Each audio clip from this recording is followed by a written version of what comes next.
childcare is economic development. And as employers are consistently facing workforce issues, creating the childcare solutions will allow more people to enter the workforce. By creating these new home-based daycares, that's also business development, which is economic development. We're creating these new small businesses. Our first cohort was very successful. We ended up having approximately 10 new home-based providers in the region, and that created approximately 60 new childcare slots. So if you think about the costs associated with that, we as the Economic Development Agency probably invested around $6,000 for the first cohort. So it is a very relatively low investment for some really impactful results all across our region. That's the voice of Brittany Davis, Executive Director of Naturally Lewis in Lewis County, New York, describing the partnerships that are creating additional childcare slots for local families.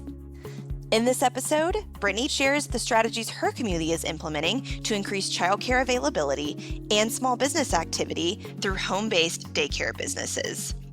I'm Amanda Ellis, and you're listening to Livability Inside America's Best Cities, a podcast for chamber, economic development, and talent attraction professionals.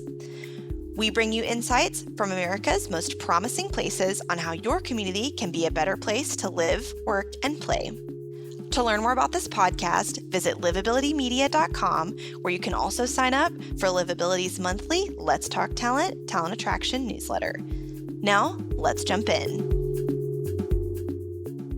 Well, Brittany, first of all, thank you so much for joining us today on the Livability podcast. We're super excited to chat with you. Yeah, excited to be here. We're here today, of course, to talk about how you and your team at Naturally Lewis, which is your county's economic development entity, are partnering with some other community organizations to increase childcare availability in your region. Yep. Can you tell us a bit, just to kick off here, about the work you're doing in general, in partnership, I think, with some of your neighboring counties to increase availability of childcare? Yeah, and I'll definitely give you the background of how we got to where we're at today. So I would say within the past year, maybe January of 2021, Lewis and Jefferson counties were located in northern New York. We came together to really just address the child care need in our region. There were a number of studies and reports completed, essentially deemed us a child care desert, much like many of the other rural communities across the nation, right?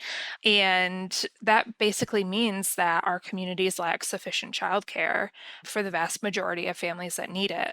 Additionally, 64% of New Yorkers, so in New York State, live in communities that qualify as childcare deserts as well. So at this point in time, in 2021, our county manager came to our economic development partner group here in Lewis County. So we have a number of local partners that we meet with on a local basis. And he came to us and said, okay, our county might be receiving $5 million in American Rescue Plan Act funds. So these are essentially the stimulus funds that each municipality received last year. Yes. If we had $5 million, how would we reinvest it in the community? We obviously can't just let it sit in our account. We're not going to use it for county government operations. We need to reinvest it in the community.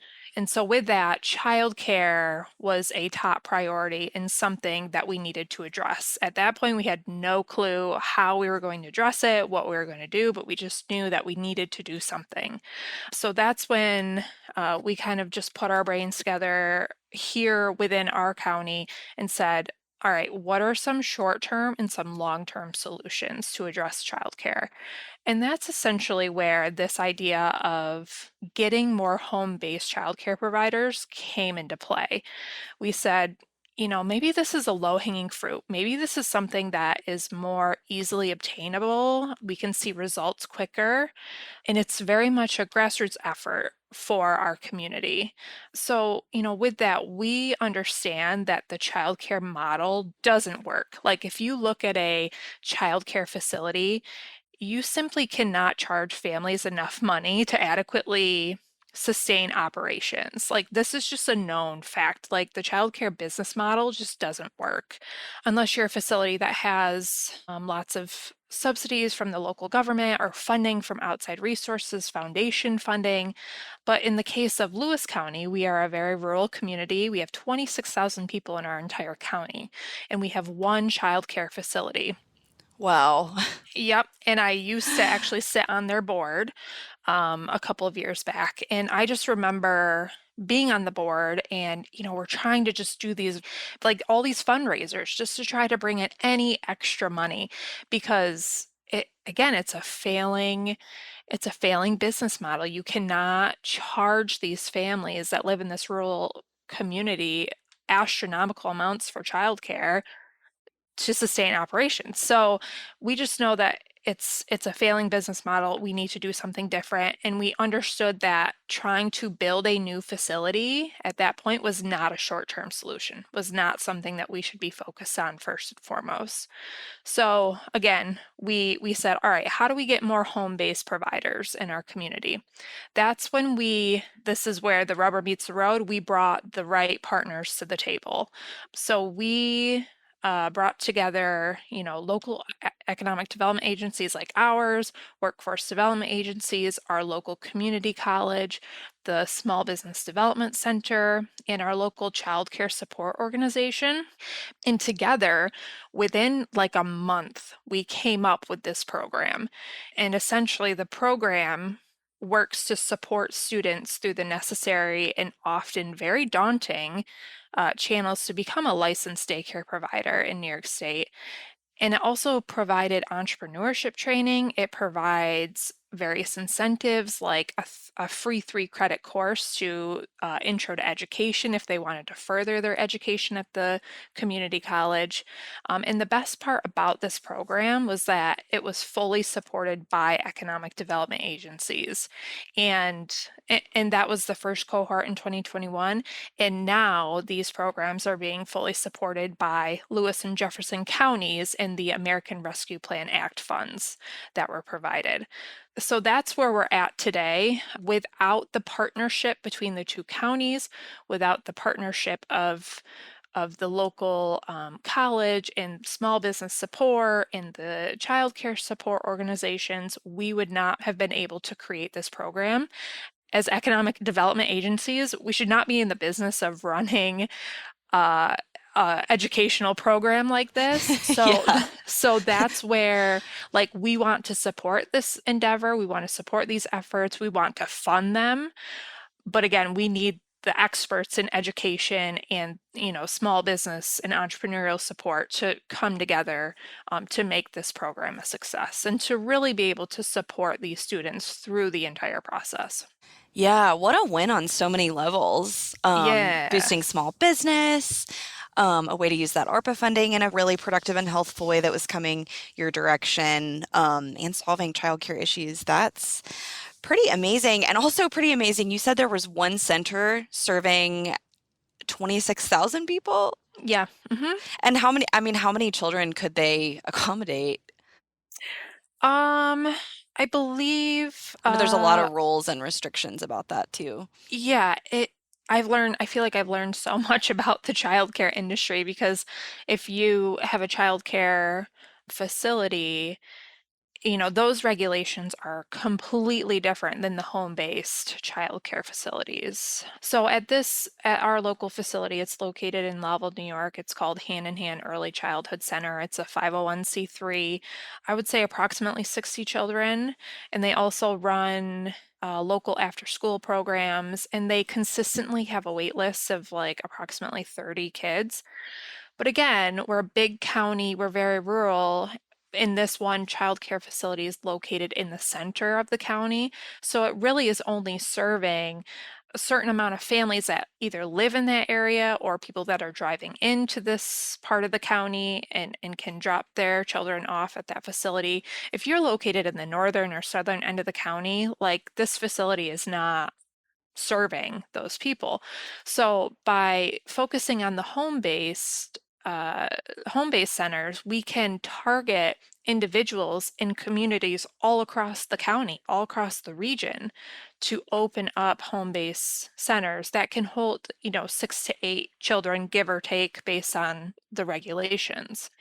Again, it was low-hanging fruit, it's supporting business development, it's solving a childcare need, and it's being more inclusive, like people who are located all across the region that are able to now, be fully regulated by New York State and fully licensed by New York State to open these home-based centers. Well, and it sounds like your county being more rural is more spread out too with where people live. So Right. having home-based providers, could be more central to more separate groups of people than the one center that I'm sure was close to some people, but not everyone. Absolutely. Absolutely. So for some context, can you talk a little bit more about just your region in general? I know you've done that a little bit so far, but size, major industries, like where people work, just an overview.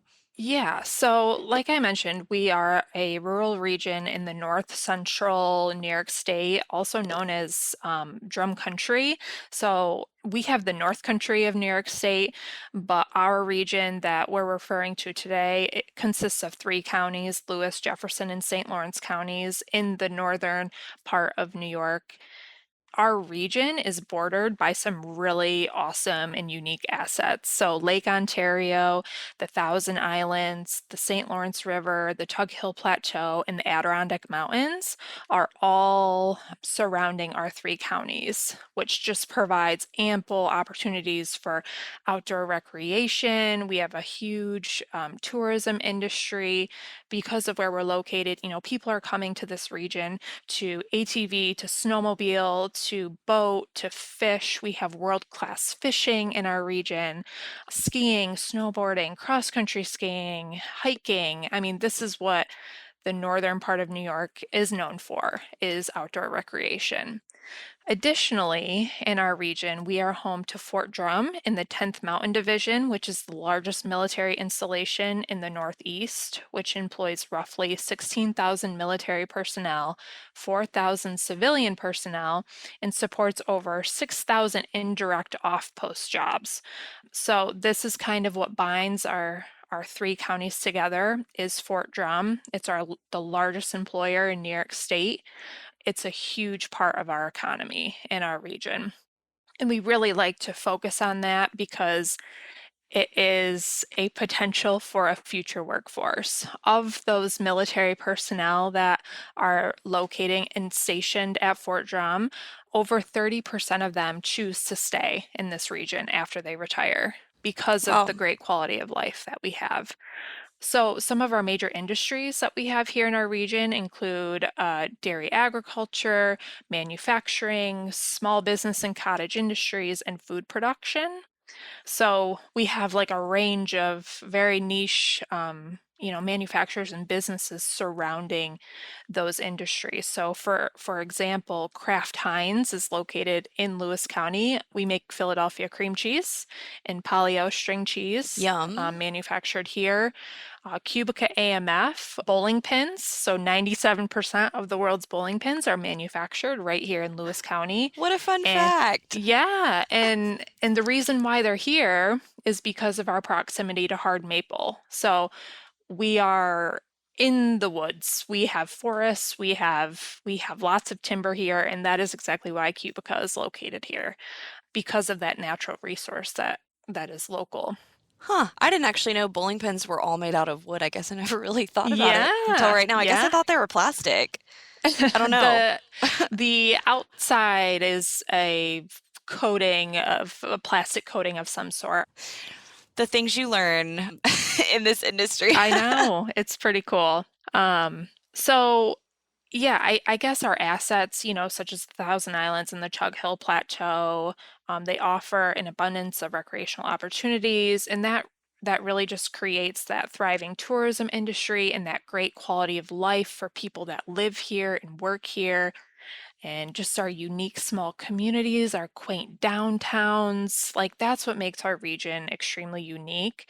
I would differentiate ourselves from, other areas of the US where there's a lot of commercialization. And for example, I visited Georgia a couple years ago to visit some family. And, the one thing that I missed being down there, I was like, this is a really nice place. There's a lot of great things happening, but I missed the downtowns. Like, I feel like there's no downtowns here. So in our region, we have really quaint and historic downtowns that just walkable downtowns, restaurants and bars and tap rooms and wineries. And we have the beautiful Four Seasons in the North Country, and it just is a really great family-friendly region, great school systems, and I always say if you're looking to get back to nature, we're the place to be.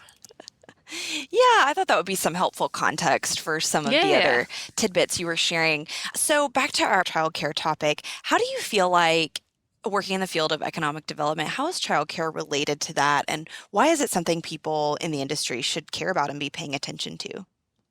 Yeah, the one thing I keep saying is childcare is economic development. Childcare is workforce development. And as employers are consistently facing workforce issues, creating the childcare solutions will allow more people to enter the workforce. This is obviously an issue that was really brought to light from the pandemic. You had children who couldn't attend schools, but parents that still needed to work. So where did they go? In our region, it's very much there are generations of families that live in our region, just families that have been here for years and years and years. And a lot of reasons why people move back to the area is because they have a tie to the area, they have family in the area. So, fortunately, for in a lot of situations, families were able to rely on other family members to watch their children. However, if we're looking to continue to attract new people to our region, we need to have this childcare infrastructure in place to be able to support that movement. So, in that sense, it's economic development, workforce development, but also by creating these new home-based daycares, that's also business development, which is economic development. We're creating these new small businesses. And when we were going through the planning phases of creating and implementing this program, one of the biggest things that came out of that planning was that these home-based childcare providers, they don't see themselves as businesses. They just often think like, oh, I'm just watching kids at home. Well, no, you are a business. And so we want to make sure that you're getting all of the skills and the training that you need to make sure that you are a viable business. And that includes marketing and financial and bookkeeping and, things like that. So all of the technical services, those were very helpful and are very helpful to those entrepreneurs who are looking to launch their home-based daycare. Yeah, so as far as how this worked, so people applied for a program they went through at your local community college where they learned about both some of the business skills you're talking about and Yep. maybe some additional like childcare certifications, which they probably already had a lot of knowledge about. But is that an accurate way of describing kind of how it worked? So the way the program works is they apply to, get into the program. And obviously, we're not going to turn anyone away. The only way that they might get turned away is if maybe there's something at their house that doesn't allow them to have a home-based daycare based on New York State regulations. So maybe you have a pond in the backyard Yeah, and New York State doesn't obviously like that or want to see makes a sense. daycare facility, with an open pond in the backyard. Yeah. And there's also background checks that they have to go through in order to become certified through the state. So those are really the only reasons why people might not be able to complete the program is for those reasons. But they go through the application process with New York State to become certified first and foremost. That's like the first thing we want them to do. They need to, do a CPR and first aid course. They need to do like a health and safety type course. And these are all requirements of New York State. But the issue with that is if you're trying to do it by yourself, it's very daunting because it is a very, very thick booklet and a very thick application. So this program supports them through just that application and certification process with New York State. Then, once they get their certification, That's where we then start to provide some of the incentives of the program. We're going to give you the entrepreneurship training. We're going to provide you with the free 3 credit course to the Intro to Education program through the community college. There's also, grants available for them for like equipment and books and toys and things like that. So, and of course, through our economic development agency, we provide, other technical services and support services just to help them like market their business. If they want to create a website, we can help them with that. If they want to, get a logo, we can help them with that. Some photography to really promote what they're doing. So first and foremost, it's to get certified through New York State, and then the other incentives come into play after that. So, how long would that whole process typically take for a participant? It really is up to the applicant. They really can go as fast or kind of as slow as they want to with that process, but obviously, I think the intent is to get them ready to go like within 4 to 6 months. Yeah, like a short ramp up period Yep, so they can yep, get out there. yep. Most people that have participated, do they have already a background either in kind of that industry or maybe, like you said, have been doing some childcare for family or something like that? Yeah, from what I've seen, it's kind of been all over the board. You have people who have been already, watching kids. They just haven't been licensed through New York State and they now want to take that next step. You have people who are switching careers. You have people who do have an interest in education and maybe moving on, in 5, 10 years, taking that intro to education course gives them 3 credits and maybe they want to do home-based daycare right now. And then eventually in 5 or 10 years, they might take the 2 year education course through the community college and then the 4 year bachelor's degree in education. So we want to promote creating the home-based daycares, and obviously we want them to like stay in it for as long as possible, but we also don't want to deter them from furthering their education. So that's the incentive of providing that free 3 credit course. Well, and it's so much easier to do that once you're started on the path. So that makes a lot of sense. Yeah, it's all about creating that workforce pipeline, essentially. So it sounds like if you started this in 2021, I think you said you might have been through a couple cohorts at this point. So what kind of results have you seen in terms of how many people have gone through, how many businesses have ended up getting launched, that sort of thing? Yep. So our first cohort was very successful. I think there was over 20 people interested when we first launched the program. But after all was said and done, we ended up having approximately 10 new home-based providers in the region, and that created approximately 60 new childcare slots. So if you think about the costs associated with that, we, as the economic development agency, probably invested around $6,000 for the first cohort just to get it started and some of the administrative costs with the community college. And we were able to create approximately 60 new childcare slots from that. Now, if we were to build a new facility to create 60 new slots, this would again be easily a 500,000 to $1 million build, plus furnishings, plus salaries for employees to create those 60 childcare slots. So it is a very, relatively low investment for some really impactful results all across our region. Yeah, I love how you shared that cost comparison. That's really insightful. Yeah, it's when you kind of put it side by side, it's really eye-opening and it really justifies like this was definitely the right path to take, tackling that low-hanging fruit and focusing on home-based providers to start. That is the best path we could have taken. Well, and it's a lot more empowering in a way to, have entrepreneurs kind of doing their own thing versus Yeah, working for someone else. So that's awesome. yeah, absolutely. Any specific success stories you might want to share?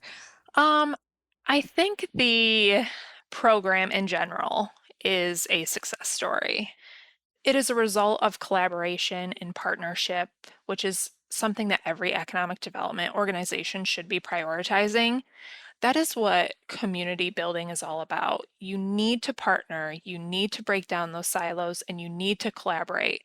We all want the same things for our community, so we just need to work together to do it. And this program is a result of doing just that.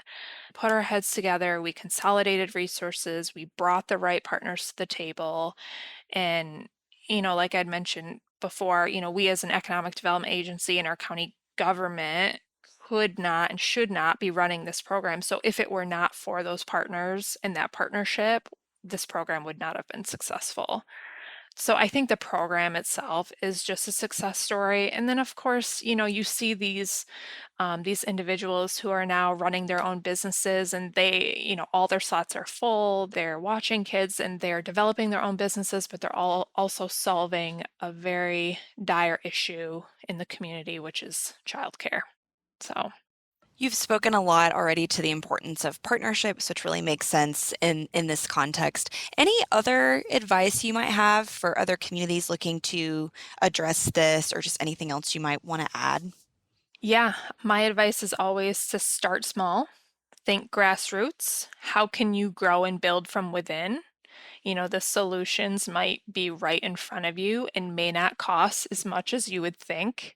We use that phrase, start small in everything we do in our organization, even in working with our businesses. You have this really great idea, start small, start small. Collaborating and working together on sustainable solutions is key. And I think the most important part is to fund the programs. You need to fund the programs. You need to figure it out, find the funding, set your priorities, and fund it. Yes. Well, thank you, Brittany. That was a lot of great info. So, as we head toward wrapping up here, I always close out with one fun question for our guests. So, well, first of all, how long have you lived in the area, Lewis County? I was born and raised in Lewis County, New York. I've spent a little time outside of Lewis County, in different parts of New York, spent a little time in Durango, Colorado, actually. And there is something very special about this place, and it sucked me back in. And of course, it's home. So I love living here and I love our community. So, what is one bucket list item that someone visiting your region should be sure to do? Oh, um, you need to.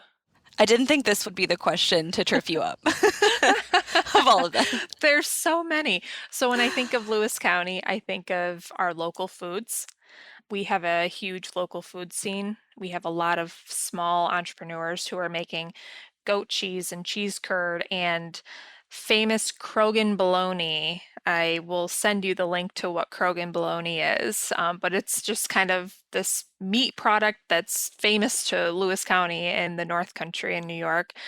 So I would say a bucket list item is to experience the Lewis County Cuisine Trail, to be able to experience and visit some of our small farms and taste our local cuisine and our local foods. I don't think I've ever had a real cheese curd. I'm in Tennessee, Stop. so Oh boy. Yep. I've had like the ones that are almost more like fried cheese, but they sometimes will call it cheese curds. But Yeah. I've heard about the squeaky thing, which is kind of weird to me, but I've never had one. So. Yep. Fresh cheese curd is very squeaky and delicious. All right. Well, now I want cheese. But aside from that, thank you so much, Brittany. That was awesome. Thank you, Amanda. Really appreciate the opportunity. Thanks for listening to the Livability Podcast, where we take you inside America's best cities. At Livability, we highlight the unsung awesomeness of small and mid-sized cities across the country. We also partner with communities to reach their target companies and potential residents through digital content and print magazine programs. If you enjoyed this episode, please follow, rate, and review this show wherever you listen to podcasts. You can learn more about us at livabilitymedia.com. Have an idea for an upcoming episode? Email me at aellis@livability.com. Until next time, from Livability, I'm Amanda Ellis, sharing the stories of America's most promising places.